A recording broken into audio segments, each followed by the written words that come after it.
But 50 ದಿನದ ಮೇಲೆ ಸಾಕಾಗಲ್ವಾ sir ಇವನ್ನ? ಸಾಕಕ್ಕಾಗಲ್ಲ ಅಂತಲ್ಲ, ಸಾಯೋ ರೇಟ್ ಜಾಸ್ತಿ ಆಗೋಗುತ್ತೆ. ಕೋಳಿಗಳು ದಪ್ಪ ಆಗ್ತಾ ಇದ್ರದ್ದೆಲ್ಲ ಹೆಂಗಂದ್ರೆ ತುಂಬಾ ಸೂಕ್ಷ್ಮ ಇದೆಲ್ಲ.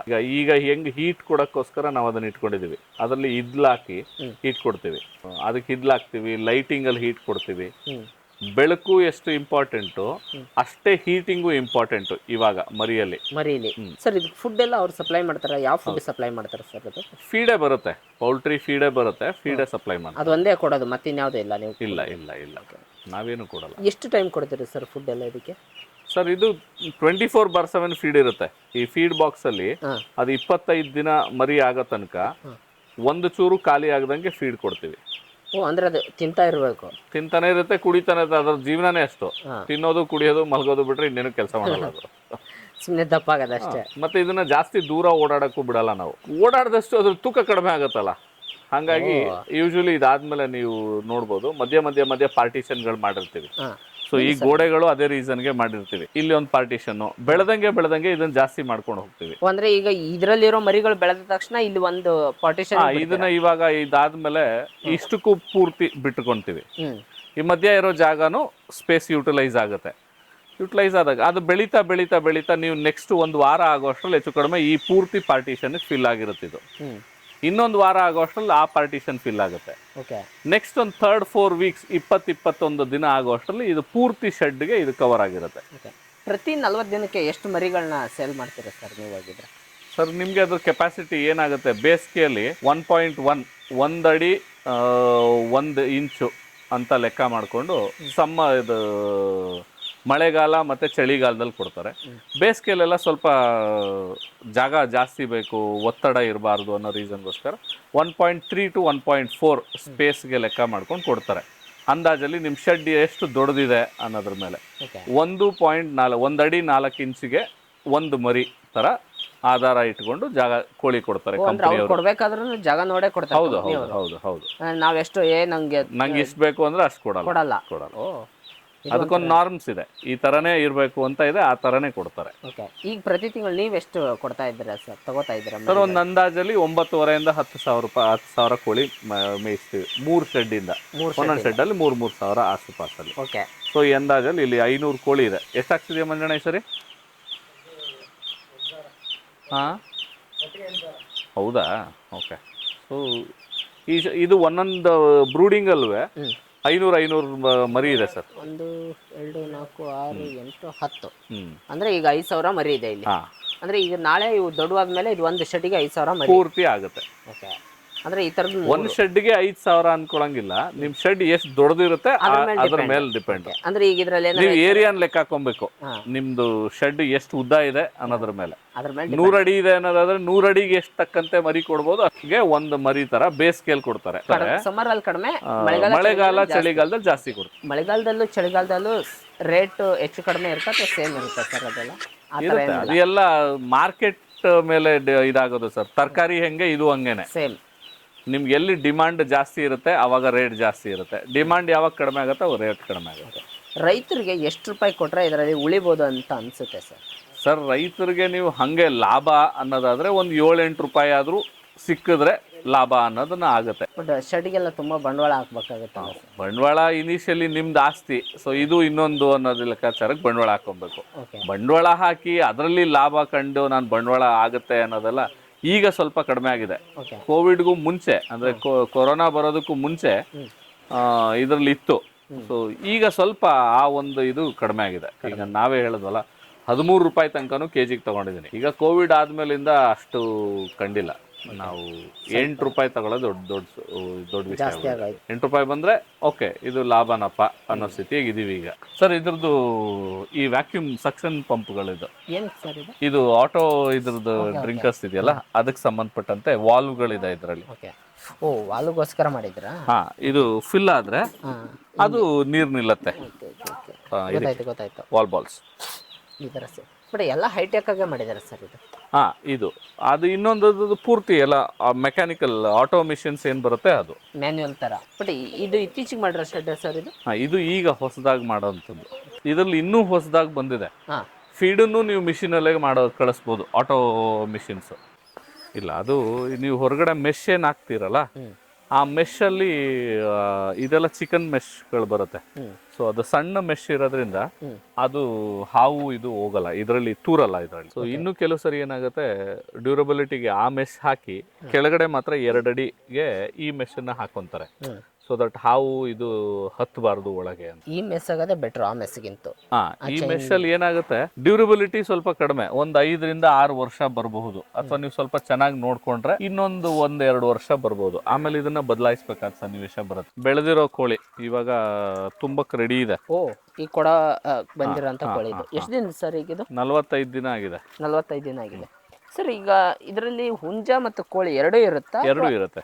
ಎರಡೂ ಇರುತ್ತೆ. ನಿಮ್ಗೆ ಅಲ್ಲಿ ಮೇಲೆ ಈ ತಲೆ ಮೇಲೆ ಪುಕ್ಕ ಕಾಣ್ತಿದ್ಯಲ್ಲ, ಜುಟ್ಟು ಬಂದಿರೋದು ಅದೆಲ್ಲ ಹುಂಜಗಳು. ಓಕೆ. ಇಲ್ದೇ ಇರೋದೆಲ್ಲ ಹೆಣ್ಣು ಕೋಳಿ, ಯಾಟೆ ಕೋಳಿಗಳು, ಅದೆಲ್ಲ ಹುಂಜಗಳು. ಹುಂಜಗಳು ಇದೆಲ್ಲ.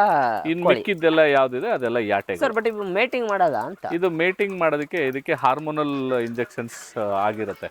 ಸೊ ಇದು ಮೇಟಿಂಗ್ ಮಾಡಲ್ಲ. ಓಕೆ. ಮೇಟಿಂಗ್ ಆಗದೇ ಇಲ್ಲ, ಇದು ಆಗದೇ ಇಲ್ಲ. ಇನ್ನು ಎಷ್ಟೇ ದಿನ ಬಿಟ್ರು ಇದು ಕೋಳಿ ಮೊಟ್ಟೆ ಅಂದ್ರೆ ಸಹಜ ಪ್ರಕ್ರಿಯೆಗೆ ಬರಲ್ಲ. ಪ್ರಕ್ರಿಯೆಗೆ ಅಂದ್ರೆ ಅದು ಬರೀ ಮಾಂಸಕ್ಕೆ ಮಾತ್ರ ಬೆಳೆಸುವಂತ.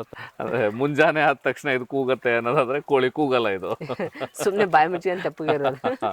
ಅದಷ್ಟೇ ಅದ್ರ ಕೆಲಸ. ಕೊಕ್ ಅಂತ ಏನ್ ನಿಮ್ಗೆ ಅದು ಸೌಂಡ್ ಕೇಳ್ತಾ ಇದೆ ಅಷ್ಟೇ. ಸೊ ಇದು ರೆಡಿ ಇದೆ. ಮೇಯಕ್ ಮಾತ್ರ ಕೋಳಿ ಇದು. ಇದು ಓನ್ಲಿ ಕಮರ್ಷಿಯಲ್ ಅಷ್ಟೇ ಸರ್, ಕಮರ್ಷಿಯಲ್ ಅಷ್ಟೇ, ಮಾಂಸಕ್ ಮಾತ್ರ. ಬಟ್ ನಾರ್ಮಲ್ ರೈತರು ಚಿಕ್ಕದಾಗಿ ಮಾಡ್ಬೋದಂತಂದ್ರೆ ಮಾಡ್ಬೋದಾ? ಹೇಗ್ ಮಾಡ್ಬೋದು ಸರ್? ಮಾಡ್ಬೋದು, ಸ್ವಂತಕ್ಕೂ ಮಾಡ್ಬೋದು. ಈಗ ನಾವೆಲ್ಲ ಏನಂದ್ರೆ ಸ್ವಲ್ಪ ನಿಮ್ಗೆ ಕಂಪ್ಯಾರಿಟಿವ್ಲಿ ಏನ್ ಹೇಳ್ತೀರಾ, ರಿಸ್ಕ್ ಫ್ಯಾಕ್ಟರ್. ಅಲ್ಲ, ಈಗ ಯಾರಾದ್ರೂ ಒಬ್ಬ ರೈತ ನಾನು ಒಂದು 100 ಕೋಳಿ ಸಾಕ್ತೀನಿ ಅಂತಂದ್ರೆ ಮರಿ ತರೋದು ಹೇಗೆ? ಅಥವಾ ಸಿಗತ್ತೆ, ಅದನ್ನ ಮರಿನೇ ಕೊಡೋದಕ್ಕೂ ಕಂಪ್ನಿಗಳಿದೆ. ಬರೀ ಮರಿ ಕೊಡುತ್ತೆ, ಬಾಯ್ಲರ್ ಮರಿ ಕೊಡಕ್ಕೆ. ಬಾಯ್ಲರ್ ಮರಿನೇ ಕೊಡುತ್ತೆ, ಬ್ರಾಯ್ಲರ್ ಫೀಡೇ ಕೊಡುತ್ತೆ. ಒಂದ್ ಚೀಲಕ್ಕೆ ಇಷ್ಟು, ಕೆಜಿಗೆ ಇಷ್ಟು ಅನ್ನೋ ತರಕ್ಕೆ ಫೀಡು ಸಿಗತ್ತೆ ಮಾರ್ಕೆಟ್ ಅಲ್ಲಿ. ಸುಮಾರು ಕಂಪನಿಗಳಿದೆ. ಗಾಡ್ರೇಜ್ ಇದೆ, SKM ಇದೆ, ಸುಗುಣ ಇದೆ, VHL ಇದೆ. ಎಲ್ಲ ಕಂಪನಿಗಳದು ನಿಮ್ಗೆ ಯಾವ್ದು ಅನುಕೂಲ ಇದೆ, ನಿಮ್ಗೆ ಯಾವ್ದು ಸರಿ ಅನ್ಸುತ್ತೆ ಅದಕ್ಕೆ ತರದ ಫೀಡ್ಗಳನ್ನ ತರ್ಬೋದು. ಫೀಡು ಸಿಗತ್ತೆ, ಮರಿನೂ ಸಿಗತ್ತೆ. ಈ ಕಂಪನಿಗಳವರೇನೆ ಒಂದು ಮರಿಗೆ ಇಷ್ಟು ಅಂತ ನಿರ್ದಿಷ್ಟವಾಗಿ, ಅದನ್ನು ರೇಟ್ ಫಿಕ್ಸ್ಡ್ ಇರಲ್ಲ. ಸೀಸನ್ ವೈಸ್ ಡಿಮ್ಯಾಂಡ್ ಜಾಸ್ತಿ ಇದ್ದಾಗ ಮರಿ ರೇಟ್ ಜಾಸ್ತಿ ಇರುತ್ತೆ. 25 ರಿಂದ 45 ರೂಪಾಯಿ ತನಕನೂ ವೇರಿ ಆಗುತ್ತೆ. ಓಕೆ. ಬಟ್ ವಾಪಸ್ ತಗೊಳೋದು ಆ ಥರ ಸರ್? ಅದೇ, ನೀವು ತಗೊಳ್ಳೋದು ಬೇಕು ಅನ್ನೋದಾದ್ರೆ ಕಂಪನಿಯವ್ರು ಯಾರು ತಗೊಳ್ಳಲ್ಲ, ಜವಾಬ್ದಾರಿ ಇಲ್ಲ ಕಂಪನಿಯವ್ರದ್ದು. ನೀವು ಸ್ವಂತ ಮಾಡಿದ್ರೆ. ಓಕೆ. ನೀವು ಕಂಪನಿಯವ್ರ ಜೊತೆನೆ ಟೈ ಅಪ್ ಇದ್ರೆ ನಿಮ್ದೇನು ಜವಾಬ್ದಾರಿ ಇಲ್ಲ. ನಿಮ್ ಜವಾಬ್ದಾರಿ ಅದನ್ನ ಬೆಳೆಸೋದಷ್ಟೇ ಅಷ್ಟೇ. ನೀವು ಎಷ್ಟು ಚೆನ್ನಾಗಿ ಬೆಳೆಸ್ಕೊಡ್ತೀರಾ, ಎಷ್ಟು ಚೆನ್ನಾಗಿ ಅದನ್ನ ತೂಕ ಬರೆಸ್ತೀರಾ, ಅದ್ರ ಮೇಲೆ ನಿಮ್ಮ ಲಾಭ ಡಿಪೆಂಡ್ ಆಗಿರುತ್ತೆ. ಸೊ ನೀವು ಅದನ್ನ ಚೆನ್ನಾಗಿ ನೋಡ್ಕೊಂಡ್ರೆ ನಿಮ್ ಲಾಭ ಜಾಸ್ತಿ, ಅದನ್ನ ಚೆನ್ನಾಗಿ ನೋಡ್ಕೊಳ್ಳಿಲ್ಲ ಅಂದ್ರೆ ನಿಮ್ಗೆ ನಷ್ಟ ಜಾಸ್ತಿ ಅನ್ನಂಗೆ. ಅದರ. ಬಟ್ ಈಗ ನಿಮ್ಗೆ ಇದು ಕಂಪ್ನಿ ಜೊತೆ ಟೈ ಅಪ್ ಆಗಿದೆ? ಹೌದು. ಯಾವ ಕಂಪ್ನಿ ಜೊತೆ ಸರ್? ಇದು ನಂದು SKM ಅಂತ ಕಂಪ್ನಿ ಇದೆ. ಇದು SMM ಕಂಪ್ನಿ ಅಂತ ಇದೆ ನಂಜನಗೂಡಲ್ಲಿ, ಇದ್ರದ್ದು ಮೇನ್ ಬ್ರಾಂಚು. ಸೊ ಆ ಕಂಪ್ನಿಯಲ್ಲಿದೆ. ನಂದು ಇನ್ನೊಂದು ಫಾರ್ಮು SKM ಕಂಪ್ನಿ ಅಂತ ಒಂದು ಕಂಪ್ನಿ ಇದೆ, ಆ ಕಂಪ್ನಿ ಜೊತೆ ಟೈ ಅಪ್ ಇದೆ. ಓಕೆ. ಸೊ ಇದರಲ್ಲಿ ನಮಗೆ ಮರಿ ಅವರೇ ಕೊಡ್ತಾರೆ, ಫೀಡ್ ಅವರೇ ಕೊಡ್ತಾರೆ, ಮೆಡಿಸಿನ್ ಅವರೇ ಕೊಡ್ತಾರೆ.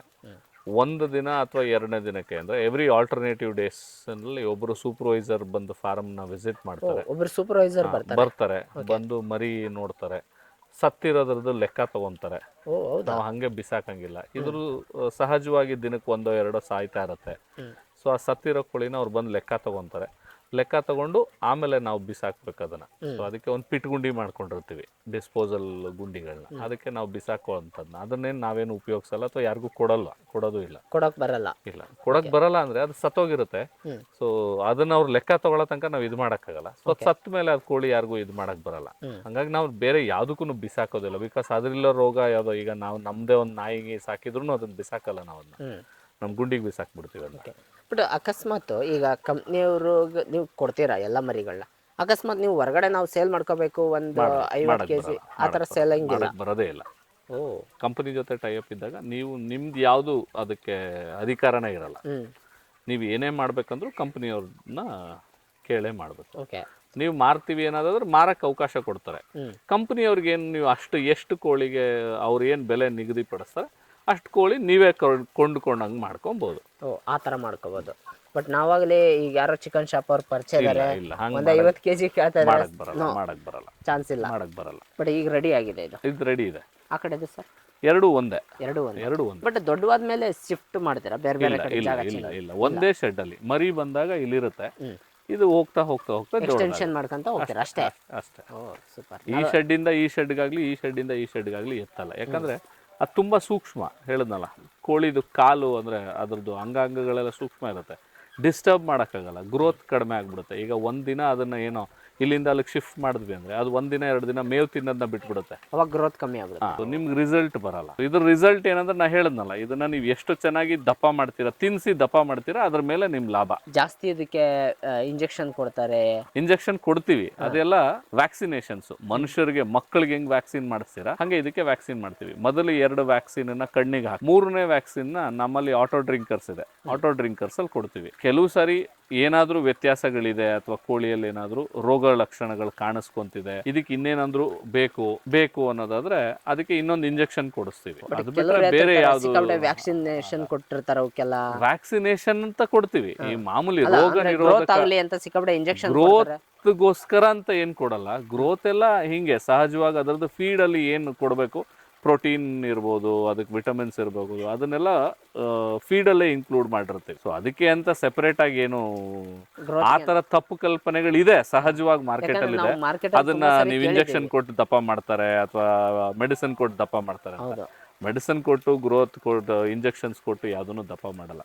ಮೆಡಿಸಿನ್ಸು ಗ್ರೋತು ಅದಕ್ಕೇನಾದರೂ ಅಕಸ್ಮಾತ್ ಇನ್ಫೆಕ್ಷನ್ಸ್ ಕಂಡು ಬಂದಲ್ಲಿ, ಈಗ ಲಿವರ್ ಇನ್ಫೆಕ್ಷನ್ಸ್ ಬರ್ಬೋದು ಅಥವಾ ಅದಕ್ಕೆ ಕಾರ್ಡಿಯಾಕ್ ಇನ್ಫೆಕ್ಷನ್ಸ್ ಬರ್ಬೋದು, ಅಂಥ ಸಂದರ್ಭದಲ್ಲಿ ಇಂಟೆಸ್ಟೈನಲ್ ಇನ್ಫೆಕ್ಷನ್ಸ್ ಬರ್ಬೋದು. ಅವಾಗ ಅದಕ್ಕೆ ಮೆಡಿಸಿನ್ಸ್ ಆ ಒಂದು ರೋಗ ಲಕ್ಷಣಗಳು ಕೊಡ್ತೀವೋ ಹೊರತು ಸಹಜವಾಗಿ ಮನುಷ್ಯನಿಗೆ ಕೆಮ್ಮು ಬಂದಾಗ ಕೆಮ್ಮಿಗೆ ಔಷಧಿ ಕೊಡ್ತೀವಿ, ಜ್ವರ ಬಂದಾಗ ಜ್ವರಕ್ಕೆ ಔಷಧಿ ಕೊಡ್ತೀವಲ್ಲ ಅಷ್ಟೇ ಮಾತ್ರ ಹೊರತು ಅದು ಬೇಗ ಬೆಳವಣಿಗೆ ಆಗಲಿ ಅಂತ ಇದೆ. ಕೆಲವೆಲ್ಲ ಸಿರಪ್ಗಳಿದೆ, ಅದು ಎಲ್ಲ ಬಿ ಕಾಂಪ್ಲೆಕ್ಸ್ ಸಿರಪ್ಗಳ ತರ, ಅಂದ್ರೆ ಫೀಡ್ನ ಜಾಸ್ತಿ ತಿನ್ನಕ್ಕೆ, ಅದ ಡೈಜೆಷನ್ ಇಂಪ್ರೂವ್ ಮಾಡ್ಕೊಳ್ಳೋಕೆ ಕೊಡುವಂತ ಔಷಧಿಗಳು. ಅದನ್ನ ಬಿಟ್ಟು ಬೇರೆ ಏನು ಸ್ಟೆರಾಯ್ಡ್ ಕೊಡ್ತಾರ ಅನ್ನೋದೆಲ್ಲ ಅದೆಲ್ಲ ಸುಳ್ಳು. ಅದನ್ನೆಲ್ಲ ನಿಮ್ಗೆ ಮೇಂಟೈನು ಮಾಡೋಕ್ಕಾಗಲ್ಲ. ಅಂದ್ರೆ ಅದ್ರ ಕಾಸ್ಟು ಇದ್ರ ಕಾಸ್ಟ್ಗೂ ತಾಳೆ ಆಗಲ್ಲ. ಅಷ್ಟೆಲ್ಲ ಬಂಡವಾಳ ಹೂಡಿಕೆ ಮಾಡೋ ಸ್ಥಿತಿಯಲ್ಲಿ ರೈತರು ಇರಲ್ಲ. ಮತ್ತೆ ಅಷ್ಟೊಂದು ಬಂಡವಾಳ ಹಾಕಿದ್ರೆ ಅದ್ರ ಲಾಭ ಅಷ್ಟು ಮಟ್ಟಿಗೆ ದುಪ್ಪಟ್ಟು ಬರಲ್ಲ, ನೀವು ಮಾಡಿದಂಥ ಖರ್ಚು ಬರಲ್ಲ. ಇಲ್ಲಿ ಸ್ಟೀರಾಯ್ಡ್ಸ್ಗೆ ಕಾಸು ಕೊಟ್ಟು ಇದನ್ನ ತಗೊಂಬಂದು ತಿನ್ನಿಸಿ ಅದರಿಂದ ಲಾಭ ಮಾಡೋ ಅಷ್ಟು ದುಡ್ಡು ಬರಲ್ಲ ಇದು. ಅಂದ್ರೆ ಇದು ನ್ಯಾಚುರಲ್ ಆಗಿ ಅದಕ್ಕೆ ಸಹಜವಾಗಿ ಅದಕ್ಕೆ ಇನ್ನೇನು ಕೆಲಸನೇ ಇಲ್ಲ ಸರ್. ನಾವು ಓಡಾಡಕ್ಕೆ ಬಿಡಲ್ಲ, ಅದ್ರ ಕೆಲಸನೇ ಅಷ್ಟು. ನೀವು ನೋಡ್ತೀರಾ ಈ ಪಾರ್ಟಿಷನ್ ಅಲ್ಲಿ ನಾವು ಅಲ್ಲಿ ಬ್ಲಾಕ್ ಮಾಡಿದೀವಿ, ಆ ಪಾರ್ಟಿಷನ್ ಅಲ್ಲಿ ಓಡಾಡಂಗೆ ಇಲ್ಲ. ಅದು ಅಷ್ಟೇ ಸೀಮಿತವಾಗಿರುತ್ತೆ.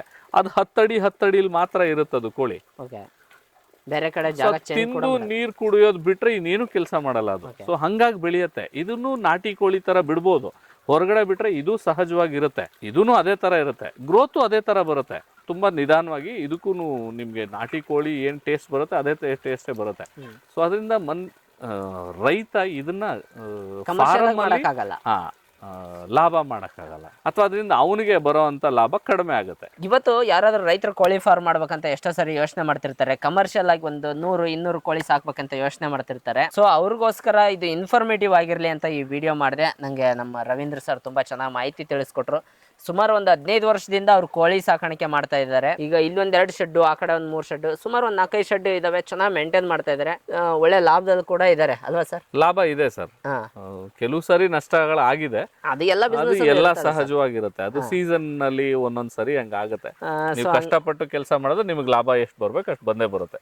ಬಹಳ ಚೆನ್ನಾಗಿ ಮಾಹಿತಿ ಕೊಟ್ರು ನಮ್ಮ Ravindra sir. Thank you so much sir. ಸಿಗೋಣ ಸ್ನೇಹಿತರೆ ಮತ್ತೆ ಮುಂದಿನ ವಿಡಿಯೋದಲ್ಲಿ ಇದೇ ತರ ಅದ್ಭುತವಾದಂಥ ವಿಡಿಯೋ ಇಲ್ಲ ಇನ್ಫಾರ್ಮೇಟಿವ್ ಆಗಿರೋ ವಿಡಿಯೋ ತೊಗೊಂಡ್ಬರ್ತೀನಿ. ಅಲ್ಲಿವರೆಗೂ ನಮಸ್ಕಾರ ಸ್ನೇಹಿತರೆ.